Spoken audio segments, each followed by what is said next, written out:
Imakhono yase-Gauteng izoba ngoLwesihlanu bese kuthi ukusuka ngesonto lokuqala nelesibili likaMandulo iye eFree State nase-Western Cape. Kanti mhla ziyi-18 kuLwezi, lolu hlelo luya eDurban Playhouse KwaZulu Natal. Izobe eGoli ePretoria. Indawo yakhona izobe ise-Optima College ePretoria, right?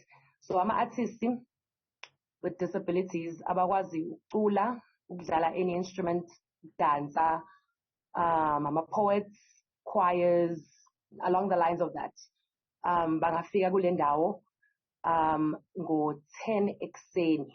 Amaciko azophumelela kulolu hlelo azothola ithuba lokwebelana istage nabaculi abanokukhubazeka okukhona umakadebona uBabsi Mlangeni, uSgwili, uChaos, umfana omhlophe, uSnow White, uKhazozo kanye nabanye.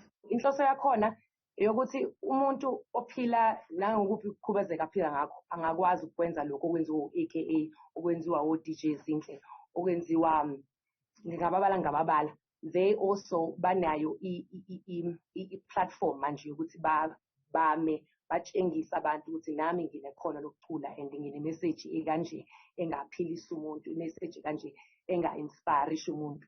I-Weekend Arts Festival yasungulwa ngonyaka u-2015 kanti yesekwa umnyango wezemidlalo, ubuciko, amasiko ngesikhwama uMzansi Golden Economy Fund.